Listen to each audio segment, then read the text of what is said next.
Thank you for the kind introduction.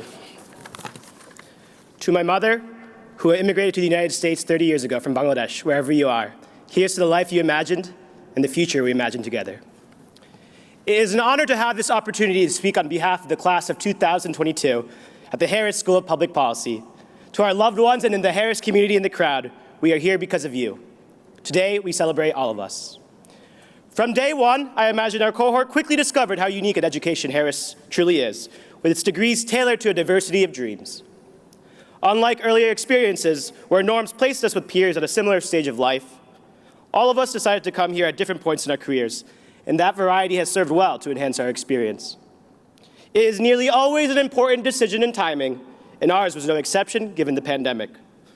Many of us left families, jobs, and homes behind to dedicate ourselves to public policy amidst a great deal of uncertainty in our outcomes. To all who made this sacrifice, I salute you. My peers today are diverse not only in background, but in the events that led us here. Often it is a unique moment that can lead one to further study. For me, it was a Colombian friend while working in Sierra Leone with no Harris affiliation who convinced me to consider public policy for the first time. I have heard from countless others who had a personal connection or challenge that brought them here. From all walks of life, we came in with curiosity and underwent a standardized framework to policymaking that worked across disciplines. Over the past 2 years, we have seen how ineffective policies can lead to loss, as COVID has taken away the lives of more than 6 million people around the world and struck us with disastrous societal consequences. We are experiencing a persistence of deadly conflict, environmental degradation, polities leaving behind the underprivileged, and political polarization that impedes social harmony. The media coverage a crisis gets is contingent on the skin color of the community it affects. In this very country, the last few weeks reflect the omnipresent fact that our republic fails to protect children in Uvalde, Black Americans in Buffalo, and other minority groups from assault weapons, domestic terrorism, and white supremacist violence. The current state of the world makes our need for policies that cure the ills of society far more important. This past winter, as the Omicron variant of COVID radiated across the globe, a message stuck out to me on Twitter. Matt Chrisman, a podcaster, said the following: "My politics are simple. I want my adulthood to be how I imagined adulthood would be like when I was a kid, a thing no one in history has ever experienced." While a hyperbole to some, the core message remains the same. We should imagine a world where most children can not only realize their own dreams, but the dreams they have for others. At Harris, we embrace the idea that not all well-intentioned policies are created equal, and that we must rely on evidence to solve our most important problems. While useful, it was not designed to be easy, and sacrifices were made.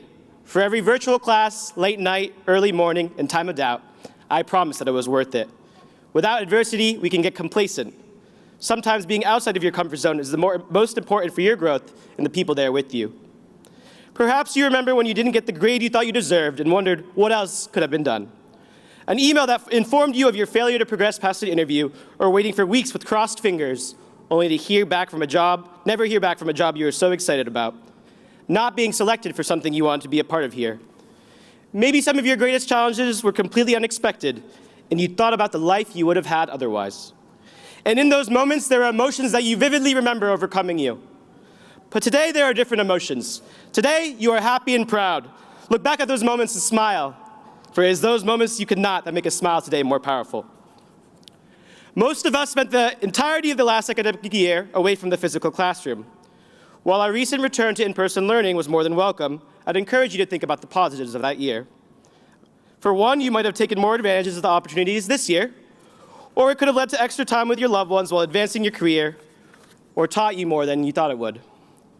Today may be the last time that every one of us is in the same place.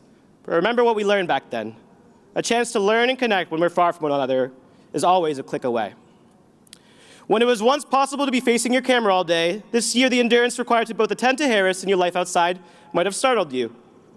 But remember what it was like to meet people for the first time this fall and cultivate our relationships in a new setting. After succeeding through these changes, we opened doors that may not have existed before. Outside of the classroom, the graduates today here have balanced class and work, won competition and awards, published writing, operated their own organizations, and engaged with the rest of campus, as well as the city of Chicago. We are headed to destinations all over the world, some brand new ones, a sacrifice made to pursue our passions. For many, Harris served as a bridge to a new sector of further study, and for others, it provided them the tools to take themselves to new heights in the field they love. And with each consecutive year, the roots of a supportive alumni network ingrain our surroundings. We all have heard of the story of an alumnus that has contributed to the visions we have for our career. Often, it is someone who came to Harris in a far different time and place. So while today is a celebration of our achievements, I stand here with a request for all my peers. Let Harris not simply be a short-term commitment. We all have a role in shaping its principles for years to come, as much as any other alumni. Reflect on how the people in your life have supported you on this journey, and the people at Harris who shaped the person you are when you walked on this stage. Sometimes it is a candid moment that makes all the difference. Today, I will share one of those moments for me. It was an email last summer from a professor after I confided that I was struggling with staying engaged in his discipline. He thanked me for being honest with him and told me he thought there was a surplus of happiness and success I could find if I kept searching. His advice came from his own past, where he focused on checking off boxes while missing many trains. He ended his email by saying, "Once you devote yourself to what you like passionately, everything follows." The meaning of Harris to me is derived from small moments like these, and I encourage you to reflect on yours today. Return the favor to future policymakers, because this meaning will follow us the rest of our lives. But do not let becoming an alumnus of one of the world's prestigious institutions make you forget where you came from. It's easy to get caught up in the pursuit of perceived success and surrounding yourself with the pillars prescribed by the ruling class. Yet I have heard inspirational stories from those of you who have battled the odds to be where you are today in a world that was not designed for you, with non-linear journey and moments that felt like failure. And I have been inspired by those of you who gave up a trusted road for a road less traveled. So let us dedicate ourselves to careers that excite us not only for the extrinsic rewards that may accompany it, but that connect to our values and make us happy. And if you're from a world where people are expecting you to be as successful as possible, where loved ones are counting on you, or an environment that puts you and those around you at risk, we are here to support you. Together, let's think about the factors that have created those inequalities, target our mentorship to those facing the same difficulties, and leave behind an easier path. Let us serve not only our clientele, but communities distinct from our own. Months after my professor told me he believed my surplus of happiness was still awaiting me, I still hadn't fully processed his message. I admittedly wanted to search for success where it best suited my skill set. I wanted to stay in my comfort zone, surround myself with ambitious colleagues, work hard, and then watch happiness come to me. I wanted to impress the people who didn't care about me like I did them. I wanted to win over the spaces that left me behind. I wanted to recreate the past conditions that led to the best memories of my life. But at the end of this fall, I read the epilogue of a Harris professor's book. He dedicated the work of his career to an internet cafe in Nairobi, where he met someone who kickstarted the pursuit of his passions. Like my other professor reflected on his earlier life, he confesses the goal to appeal to a younger version of himself and quotes David Hume, in that we must let our quest for understanding be accompanied by a desire to act. It was then I realized I couldn't wait around for my dreams to find me. For all of us, they're waiting to be found, they're waiting for a perspective, and you need theirs just as much. There are people dying to shake up the world waiting for you in a San Francisco conference room. There are children who you will smile with in Louisiana, Iowa, and North Carolina, entrepreneurs you'll meet across Mexico, bureaucrats ready for you to join their team in Delhi and Manila, and future classmates you will learn with in Philadelphia and New Jersey. There are ambassadors in need of your ideas in Manhattan and Budapest, policymakers who will support you in DC and Sierra Leone, educators excited to teach something new all over Peru and Colombia, and a hospital in need of hope in Bangladesh. There are campaigns ready to train you in Texas and Florida, new friends looking for you in Shanghai and Denver, urban planners that will inspire you in Tokyo and Toronto, and impact investors ready for your pitch in Seoul and Mumbai. Your future research collaborators are ready to partner with you in Boston and Zurich. Nonprofits are waiting for you in Pakistan and Nigeria.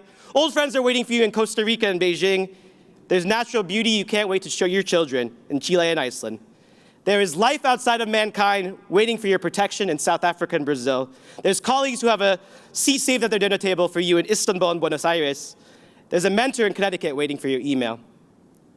There is someone who is ready to love you waiting in London, and people who will always love you back home in Southern California, Venezuela, Myanmar, and Ethiopia. There are people who will change your life forever that are sitting somewhere in Nairobi that are here with you in Chicago today. Your journey has just begun, so embark on your quest, follow your passions, and create the world you think the future deserves. Even the most evidence-based approach to change requires some imagination. Thank you, and congrats to the class of 2022.